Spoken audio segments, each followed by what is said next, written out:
My name is Emma Trelles, and I am the author of Tropicalia, which won the Andres Montoya Poetry Prize.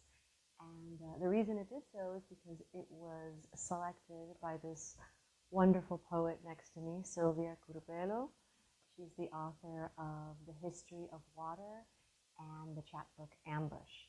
So we're going to talk a little bit to each other today about our work and our craft. Hi. Hi. Nice to see you. Nice to see you too, even though I did see you last night. I wanted to start off sort of in the past, and I was hoping that you could talk to me a little bit about your first experiences with books and perhaps even poetry as a child in Cuba. I'm very curious about when literature became a presence in your life and how you even arrived to it. Okay, my father was a big fan of poetry.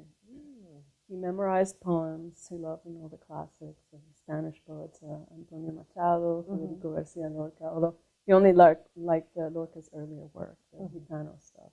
Really? My father kind of dismissed the entire 20th century as far as art, as he thought there wasn't a good writer since Victor Hugo, and there were no great painters since the Impressionists.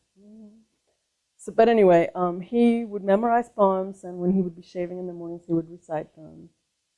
And so that's kind of how I got started, hearing poetry on a daily basis. Now, my grandfather was a published poet. His name was Silvia Curbelo, and he was sort of persona non grata in the family. What happened is he married my grandmother when he was 29, she was 15. They met. My great-grandmother was horrified at the prospect because he was an actor and a poet. Bad combination. And so, she sent my grandmother to boarding school. And of course, that only fueled the flames of the romance. And so they ran off together and had 2 children in quick succession. My father was the youngest of 2 boys. And then he took off. He joined a group of a touring acting group and left my grandmother high and dry. So this was like in the 20s.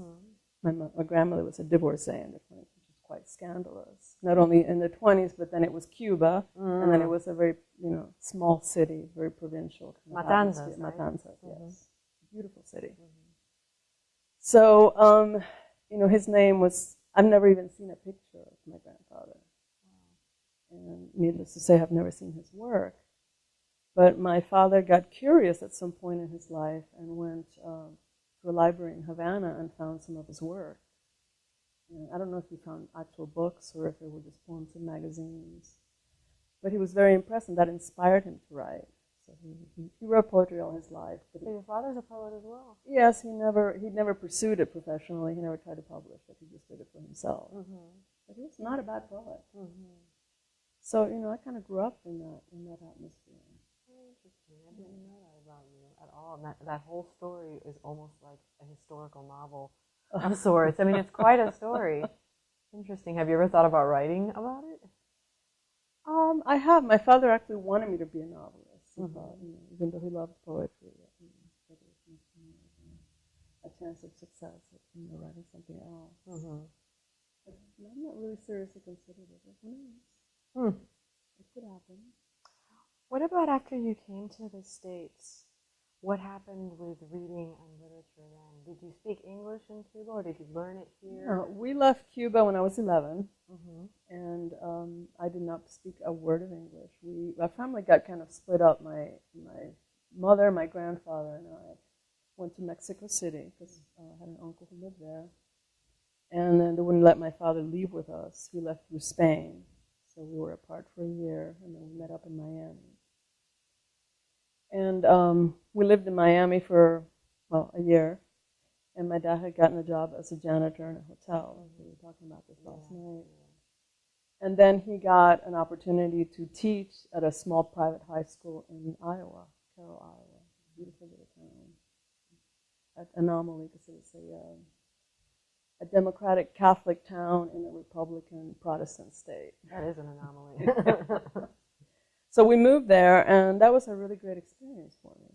It's kind of because it allowed me to, two things. It allowed me to assimilate into American culture much more so. I mean, by the time I got to Iowa, I had lived in Miami for a year, but I barely spoke any English. Well, you don't need to. Right, because there were so many people that spoke Spanish. And so that kind of forced me. And within a couple of months, I was fluent. And back then, they didn't have special classes or anything. They just kind of threw you in school and you just sat at your desk from 8 to 3. Do you have any recollection of struggling with that, or did you pretty much? It was amazingly boring. Really? I mean, you're just sitting there, you don't know what's being said. And, I would bring books and kind of read them on the sly. And then when did you actually start reading in English? I guess when I got to Iowa, my father had to go to school to get his teaching certification. So every summer we would go to Iowa City. And so I would just go to the library. I mean, I did like 50 books in the summer because I had nothing else to do. You were a big reader then? Yeah, I was a big reader. And poetry as well, or fiction, or everything? Not so much at that point. At that point, I was mostly reading fiction. Just trying to get used to reading in English because there were no Spanish books in Iowa. Right. But then I discovered, I guess the first poets that I discovered were like T.S. Eliot and Ezra Pound and Sylvia Plath. Kind of, a little more academic. Sylvia Plath was coming of age in the 70s, so that was obligatory reading for a female poet. Yes. And then we actually moved back to Tampa in my last year of high school, and that's when I really started seriously writing poetry because I was in a new school. I didn't know anybody, so I joined the literary magazine just to meet people. And that's where I met a man who became very influential in my life, the poet Dionisio Martinez. I don't know if you're familiar with his work. I am. He is actually Ana Menendez's uncle, because I just interviewed her for a magazine the other day, and she's the one that told me that. And poetry, even though she's a fiction writer, poetry has been a huge part of her upbringing as well. So you met him in Tampa. I met him in Tampa, and we were like, fan club of two for each other. And that was, very, that kind of helped me along. Because up to that point, I was writing poetry, but I wasn't really showing it to anybody. So you started showing it to him? I started showing it to him. And what would he say? How would he sort of respond to your work? He was very encouraging. I mean, of course, we were writing really bad poetry back then, but we have each other's early works. So, he's got mine, but I've got his. So it's tit for tat. Exactly. Do you still keep in touch with him? Yeah, occasionally. Does he live up in Tampa? He lives in Tampa. Okay. He's kind of reclusive. I've heard that. Yeah. And then where did you go to school after that, after high school? You've already writing poems at a relatively young age. Yes. 16, 17, 18, and now it's time to go to college. Where did you go? Well, because of our financial situation, the only way that I could afford to go to college is to live at home and, attend a college I could drive to every day. So I went to the University of South Florida. And at that time, they did not have a very strong poetry program. I do now. But there really weren't that many opportunities. And so I had a double major. I majored in journalism and creative writing fiction. My thinking being that if my overall writing improved, then my poetry would improve kind of by osmosis. I guess it worked. Thank you. I wanted to talk to you now a little bit about your actual writing, your poems, your aesthetic. I think that there is a gentle but very persistent sense of mystery in your work. There's an almost narrative that offers the reader a few signposts or landmarks, but then the poem begins to take shape as much in a reader's head as it does on the page. And so many of your poems have that elusive combination of strength and delicateness. You write in a poem in The Secret History of Water called "The Blackbirds Take Over the Sky." There's a beautiful line that says, "What is left unsaid opens huge wings and waits." And I wanted to know if you could speak to the value of the unsaid in poetry. the importance in shying away from explanations, from revealing too much? I believe in leaving a lot of air in my poems. I like for people to be able to come in and just bring their own experiences and their own stuff into them. I mean, some people might say that makes my poems sometimes too vague, not concise enough. But I love that.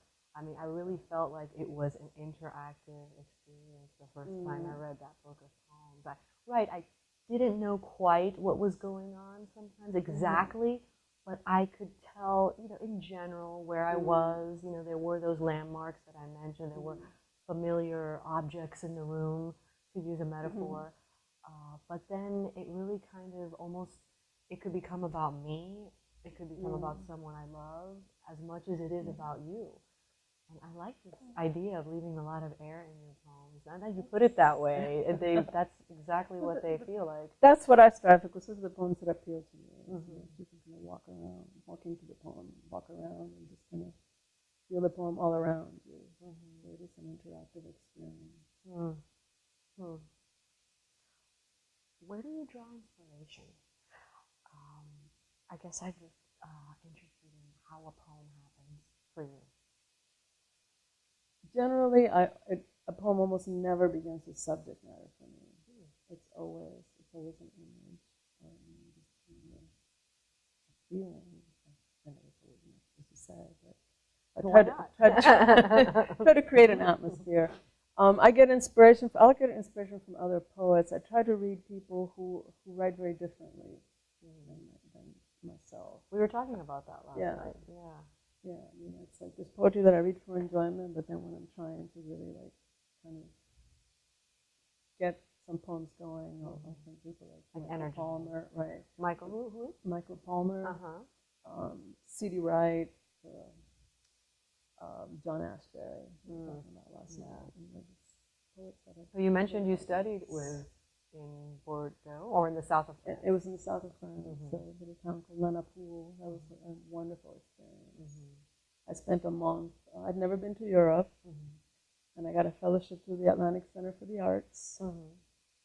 And it wasn't studying with so much as this kind of, it was an artist and writers retreat.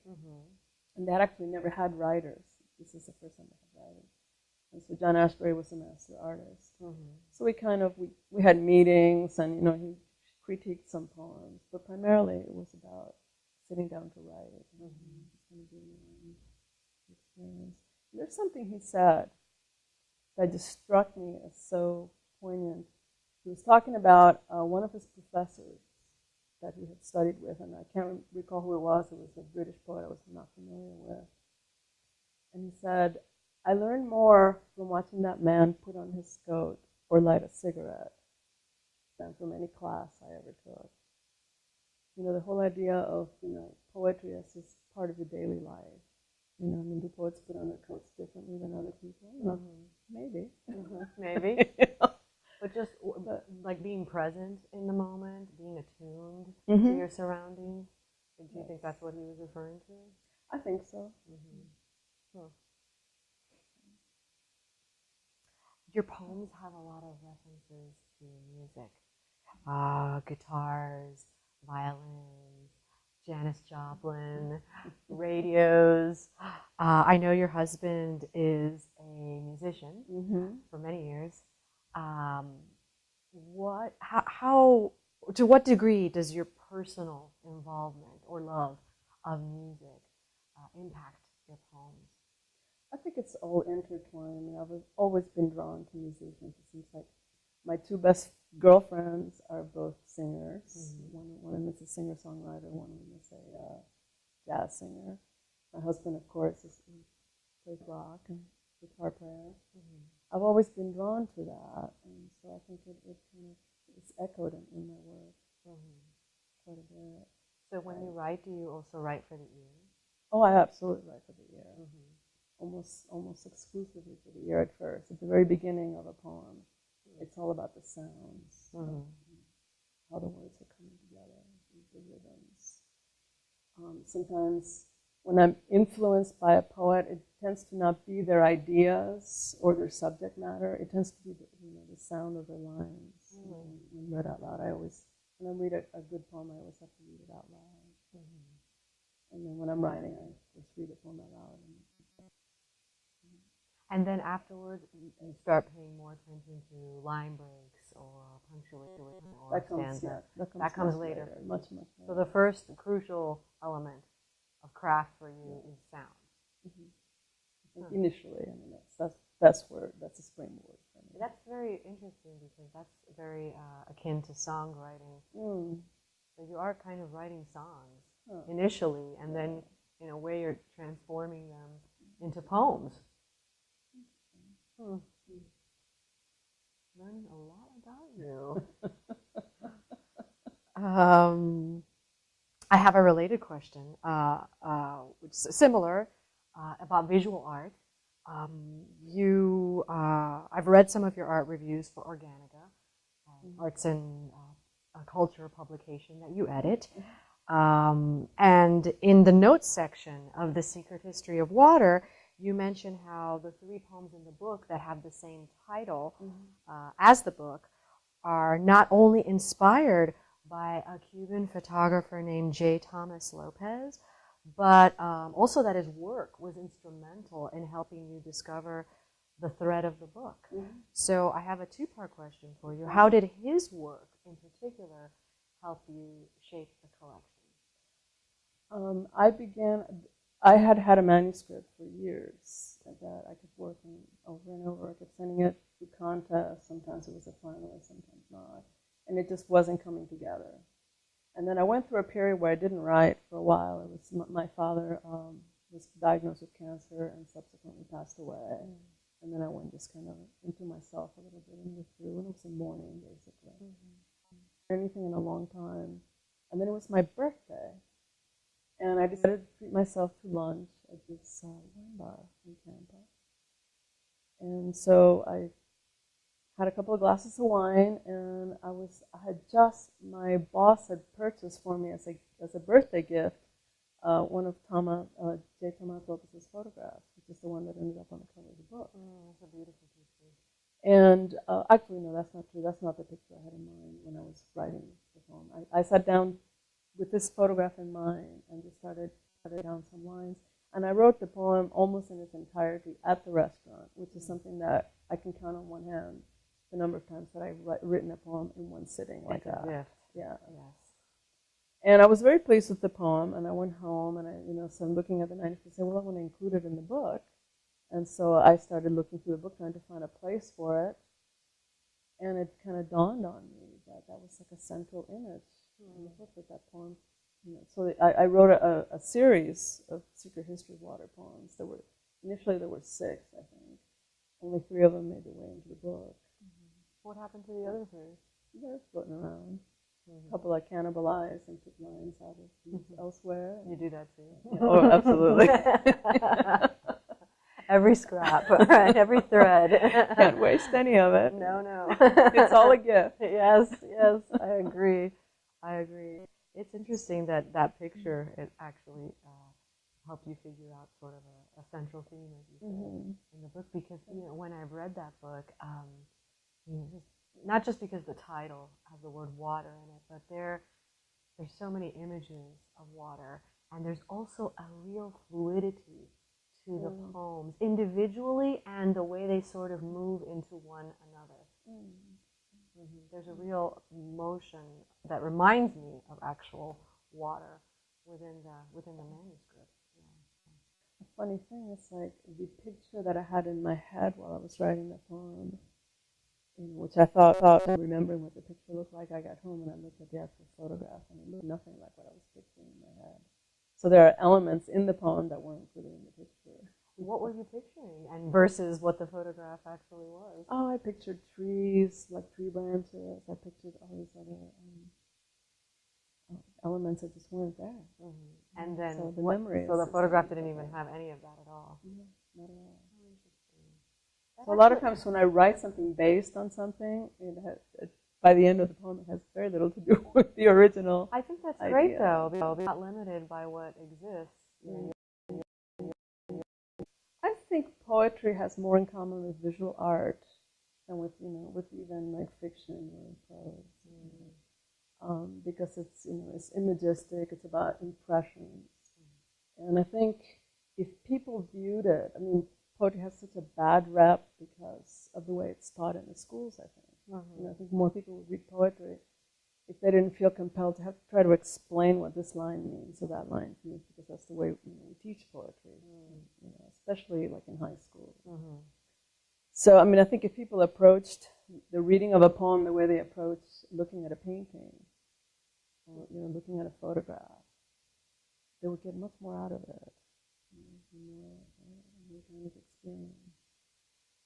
Yeah, I think that Billy Collins has a poem. I think it's called Workshop, and there's a few lines in it where he's talking about like tying the poem to a chair and whipping the meaning out of it, And that's kind of reminded me when you were talking about the way we teach poetry initially to people.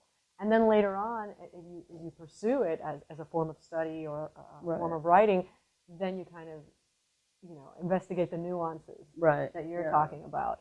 But when we're first introduced to it, it's very much an interrogation of the poor poem. Who are you? Where were you?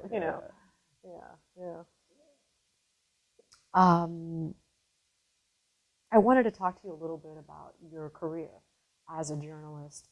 You've taught, and an editor, you've taught a creative writing on occasion, but mostly you've sort of eschewed teaching.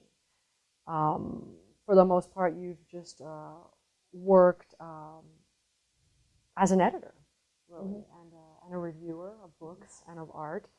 I wanted to know if you could comment a little bit on the benefits or the advantages of working outside academia.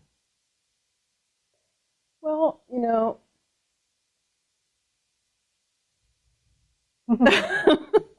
I see you're editing. Your editor's editing. You're editing what you're going to say. I mean, I've never been drawn to academia. I believe in the mysteries of the creative process, and I do feel like sometimes when you're forced, I mean, if you're teaching a poem, you're forced to disassemble it. You're forced to explain. And it really comes out of fear and insecurity that if I start looking at poems in a certain way in order to teach them, that's going to like somehow paralyze me when it comes to the writing process. So it really comes from that, And I also don't find talking about craft all that interesting. Like right now? But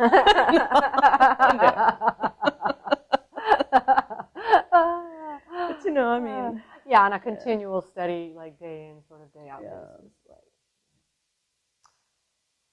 Right. And that was actually my next question, coincidentally. Okay. In recent conversations that we've had, you have told me that you don't particularly enjoy talking about your creative work, and I'm curious as to why not. I feel that, once you've written a poem and, it goes out into the world, the poem has to stand on its own. And basically, when a reader looks at your work, their interpretation of the poem is in some ways more valid than your own, because they're looking at words on a page. They're not looking at all the baggage of, what you were trying to do, what meaning you're trying to, infuse into the words. The context isn't there. Yeah, the context isn't there. And that's how the poem has to exist. And so I don't like to answer specific questions about what does this line mean, or what were you thinking when you wrote this, because to me that makes the poem smaller. That takes some of the air out of it. It doesn't expand it or let it live on its own. Let it live. There are a lot more expectations these days from poets than just writing and publishing original, authentic kinds of work. For quite some time, all of us that are poets have been expected to have an online presence, to have a platform. You've pretty much avoided that. You very recently joined Facebook, but I know you're not on there very much. You don't have a web page, and you don't even answer your emails very quickly. Just saying. You noticed. I did notice. But I actually love that, and I've said in another interview about you that I find that to be very punk rock of you. So I was hoping if you could explain a little your personal ethos on promoting your work, and how have you been able to sort of distance yourself from a lot of that noise and still remain a widely respected and award-winning poet? Well, I mean, I'm not that comfortable promoting my work. I just, I believe in just sending it out, and sometimes that just isn't enough. But I don't even know how to answer that, really. It's just happening. It just, yeah.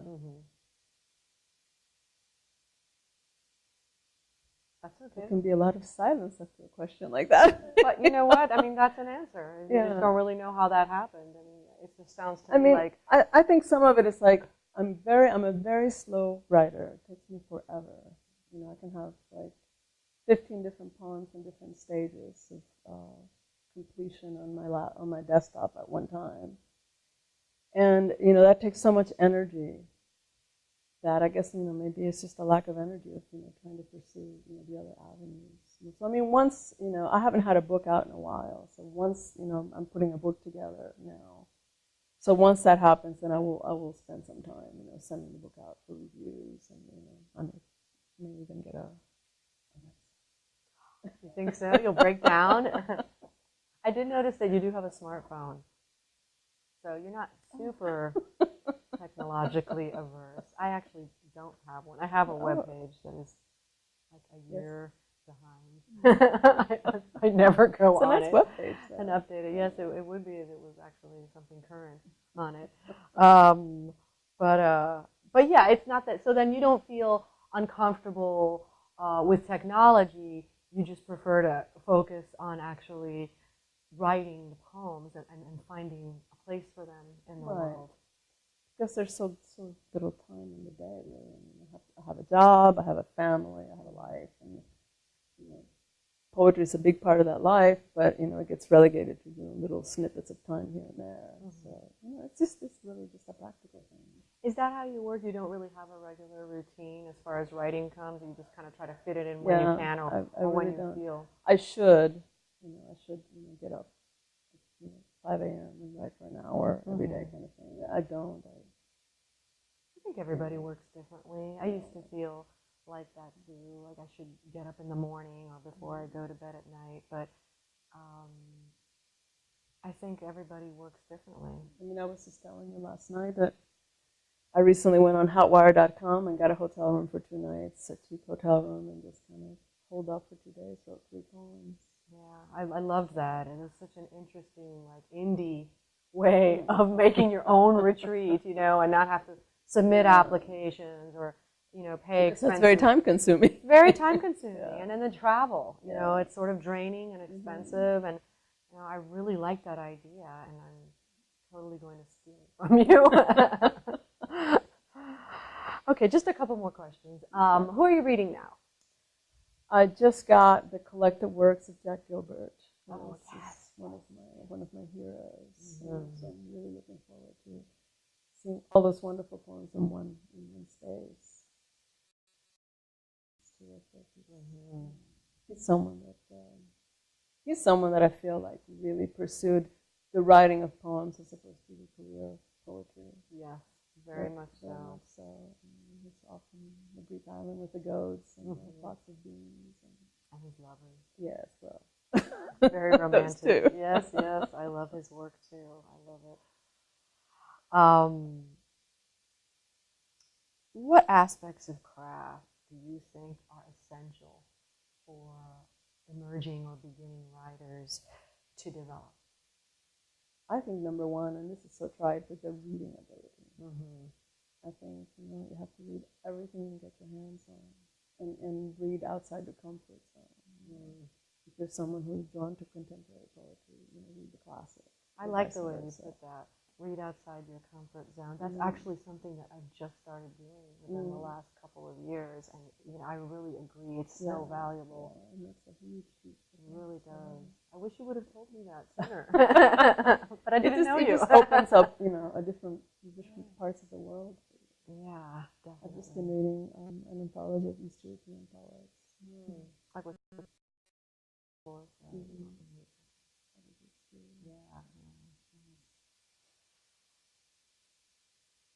What do you think established writers should be paying attention to? Established poets, those are a little further along in their writing. I think they should be reading the new generation. I think they should be going to the magazines. I think a lot of established poets, they're going to stop sending to magazines because they just publish books. It's important to keep that aspect of it going, and to stay in tune with what's current. Because do you feel it invigorates the work? Absolutely. There's some very exciting young poets. Up and coming. I just bought a book by Anne-Marie Rooney. It's called something Shine, like Shoe Shine, or Stick Shine. And she's just very edgy and interesting. I love that. There's an anthology, I can never remember the name of it. It's a very, very thick anthology of, all contemporary poets, everyone under 40. And 40 under 40 or something like that? No, it's got like it's not a good name because every time I try to think of it, I can never remember it. But you found that as a way of sort of getting to know. Yeah, just getting to know the new poets, and I mean it was great because I picked it up and there were maybe 2 poets out of maybe like 70 or 80 poets in the anthology because it's a pretty extensive one that I was familiar with. So I love that. Like, wow, all these poets they're publishing and they're great. That's where I discovered McFlynn. Definitely. There's a documentary. Oh, there's a movie actually. Yeah, with Robert De Niro. Yeah. Have they released it yet? I believe they were showing it at AWP. I know, but I didn't get a chance to go. You know how that is. Just a whirlwind of obligations made and dismissed. Well, my last question for you is, what's up next for you in terms of your own poems?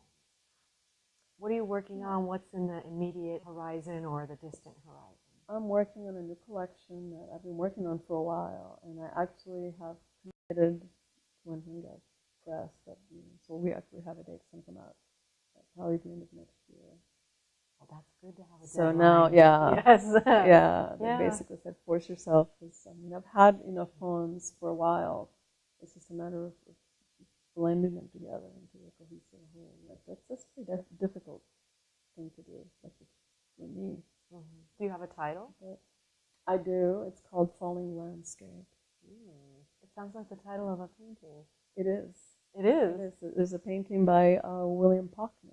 Oh, wow. Are you familiar with his work? No. He was a painter that was known for sort of expressionistic, abstract, very colorful work. He's known as a colorist. And then at some point in his 60s, he went blind. And he continued painting. And his paintings changed from now he only paints. He's still alive. He's like 97 or something. He's still around. And he paints in black and white. And the other thing that changes, he has to finish a painting when he starts it. Like he can't, work on it and then go away and come back. It has to all be in one shot. It has to be in one shot. So, that's such an amazing example of someone who adapted to a horrific situation. And I think his black and white work is even more beautiful. Wow. I'm going to look that up. So, Well, thank you so much for talking to me. Sure. I love it.